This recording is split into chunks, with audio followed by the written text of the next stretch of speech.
Hola guys, welcome back to another episode. It's your girl Key. And I'm Renate. And this is the Faith Gossip Podcast.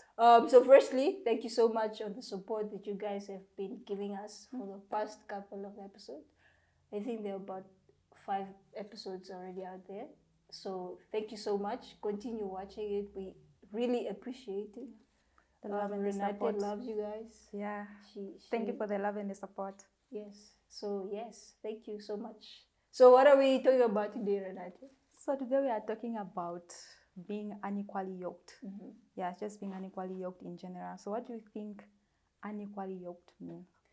So what I think is that being unequally yoked is being in a relationship with somebody that you guys don't have the same beliefs, standard, values, morals, and principles. Yeah. That is what it basically means, being unequally yoked. Yeah. Yes. I think I just have the same definition. Being in a relationship, we are not compatible. We have different beliefs and different faith. Yeah. Even when it comes to the things of God, you guys will share different values and beliefs. You are not working together in faith. Yeah. So to add on that, most of the times people tend to bring the unequally yoked part when people are married, or when they are married, because if you are unequally yoked with this person you're married to, you are bound to compromise the values and the standards and the beliefs you have. It may eventually lead to, conflicts.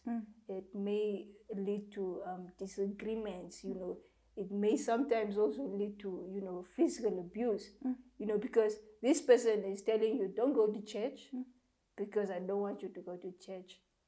Because he basically does not have the same belief that you have. He doesn't even believe. Yes. So it's very important that not just you choosing a partner you spend your life with to be equally yoked, but also in friendship situations. Because if I am staying with Renate and we don't have the same values, I am also bound to compromise the values. Because most of the times we Christians tend to want to be, Fitting also. Yeah, fitting in. I don't know why it's not the other way around, where the unbelievers want to fit in the Christian. I don't know why. But mostly we tend to want to fit in. So it's very much important that you avoid, such relationship where you have to compromise your values, your standards and principles. Yeah, because bad company corrupts good morals. Yeah. And also iron sharpens iron, So most of the times you may feel like, no, I'm just with this person. But that person is either you are influencing them or they are influencing you. Yeah, also it's either they are building you or they are destroying you. Yeah. So you need to watch the type of relationships that you enter, and the type of, relationships is in. Just the general relationship. And friendships, the kind of people that you keep surrounding yourself with. I'm not saying don't keep shut out everyone or cut off people that are not, having the same beliefs as you. But, then you need to have some boundaries, Yeah. The level of closeness and the level of influence that they have over you. Yeah. It can corrupt you it can corrupt you, Yeah. Yes. To also add on that is that with friends, I think it's very important that you make it known that you are a Christian. Because if I hide that I'm a Christian, she may come and speak whatever nonsense she wants to say. And that may be defiling to me. In my mind, in my heart, that defiles me. So it's very much important. In as much as you may be hanging out with these friends, make sure that they know that you are a Christian. Because I know of a case where somebody goes into, probably soccer practice. When these guys probably were talking their own rubbish and whatnot, and this person comes in and they will be like, here comes the pastor. So they are more like, we are going to stop talking what we're talking because this person who is a Christian is here. So those are the necessary boundaries you have to put in place. Just make sure you have told your friends that I'm a Christian. I don't like it when you guys say this, when you talk about this, and so forth. So those are the necessary boundaries you have to put in place. Yeah, because the kind of conversations that you indulge in with the people that you stay with, they can affect you. Let me just talk about me. You know, it comes, let me say the people that, you know, I stay with at school, you know. So at first I was like ignorant. I would like engage in any conversation that they are having. I would be standing there. Sometimes I would not contribute to the conversation, obviously. But then just the fact that I am there, when I go home, I'll think of the things that they were talking about. Let's say they were talking about, you know, their sexual life, and you know how people in the world are, you know. I will obviously not contribute anything, you know. But then when I go home, the same things that they were talking about, I think about them, and then they bring me those thoughts, you know, lustful thoughts. Yeah. Yeah, so it's very much important that you watch what you take in. What you feed. What you feed yourself is what you become eventually. Yes, yeah. So how do you relate to somebody who is not an unbeliever? How do you relate to someone who is not? You know, because Jesus was relating to non-believers. He used to hang around with non-believers. And I think we also called to hang around with non-believers because they have to hear the gospel, you know. So how do you relate to a non-believer? I would say don't force anything on them. As much as you would want them to be, you know, believers, do not force God on them. You know, try to teach them obviously the word. But do not force God on anyone that, oh no, you are going to go to hell if you don't follow my God, you know, and all those kind of things. Because you are going to scare people. But if you live a life, also these people are watching the way you live your life, okay? So, but if you live your life in the ways that reflects God, they're going to see God in you. Yeah. And they are going to be drawn to God. So don't force anything on them, but just show them that light. And they'll be, and they will be drawn to that light. Yeah. Yeah, so also I think one thing you can also do is that pray for them. Yeah. Pray for them. Sometimes these people are really, you know, covered by, there's a veil, like Satan is literally just blinding them. So pray for these people. Pray for them on a daily basis, you know. Surrender them into God's hands. In as much as you may, you know, sometimes we may think that, no, I've shared the word with this person, but they're even becoming worse now. Remember, when a seed is planted in somebody, even if it takes 10 years or whatnot, eventually it will bring forth something. So don't despite the, you know, the seed that you have planted in that person. In as much as they may go and it's like, you don't tell me this, God does not exist, and so forth. Just, you know, listen to what they're saying, you know, try, you know, understand what they're saying, their perspectives and so forth. But remember that seed is planted there. And eventually, that's why you have to continue praying for it. You know, pray for this person. It's like, God, I said something to this person concerning you. God, do something. Because it's God it's the Holy Spirit that changes somebody's heart. It's not us. For us, it's just to go there and share the word. Yeah, eventually the seed will grow. And also, if there's one thing I've noticed in the people that I stay with, even though these people, they act like they are not believers, somehow you will say they believe, because when they are going through something, they'll come like, please pray for me. I'm going through this and this. God must just see me through. And I'm like, but you can pray for yourself. But it's okay. Yeah. I'll pray for you. I'll pray for you. So do not, if you have planted, it's just like how we have said it, if you have planted that seed, do not, you know, grow weary that, okay, God, I've been praying for this person and so on. You know, those signs that they are showing you when they come to you that, okay, pray for me, I'm going through this and this. That's also a sign that they can, you know, be transformed. Their lives can be changed. Yeah. Yeah. By relating to somebody, you can also, don't judge these people. Because we Christians just tend to have that judgmental situation where you just come, go to hell, burn what, but no. Mm.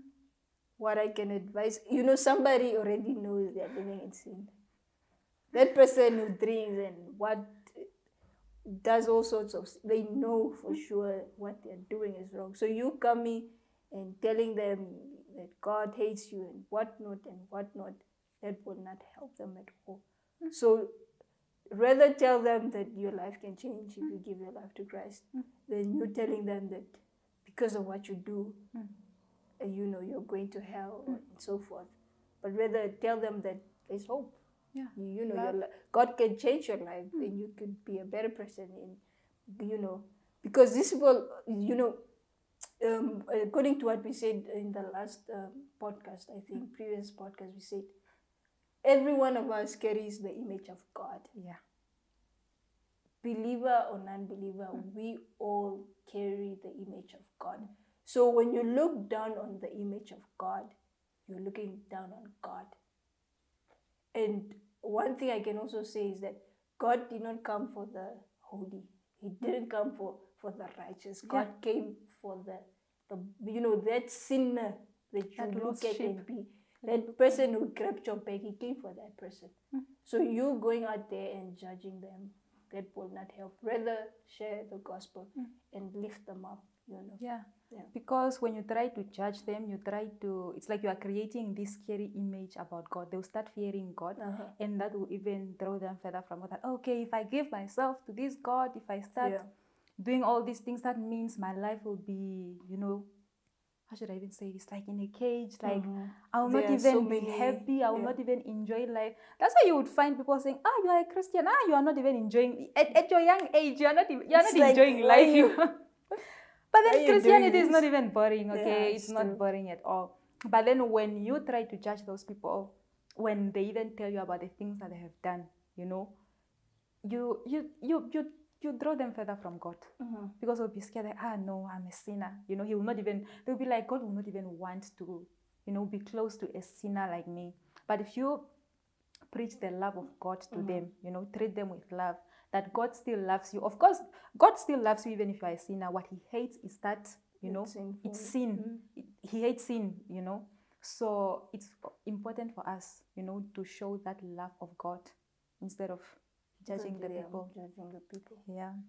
So why would you think we shouldn't, be in a relationship with somebody who is unequally yoked?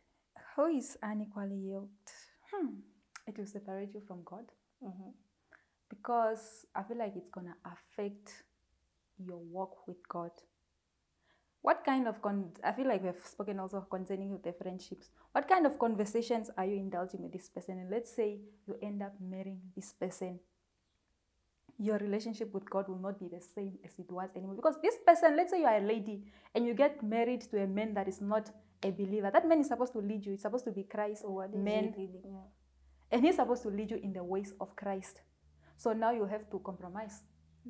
If you used to go to church and serve and worship, you have to stop doing that.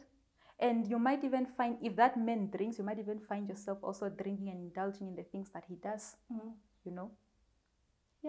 Yeah, so to add on that, I think there in the Bible it says that, you use the scripture, it says, bad company corrupts good character. And then it goes on to say that what conversation does Christ have with Satan? And what communion does darkness have with light? So that basically it doesn't really make sense you being in a relationship with somebody, because at the end of the day, nobody is going to benefit from it. It does not build you. It won't take you anywhere. Eventually, it just makes your relationship with God, become less and less and less and less. To a point where you are going to backslide, to a point where you are put in situation where you have to compromise because you want to fit in or please this person and so forth.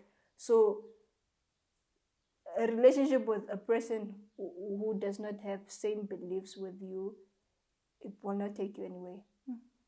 it's gonna corrupt you eventually, you know. So avoid such relationship.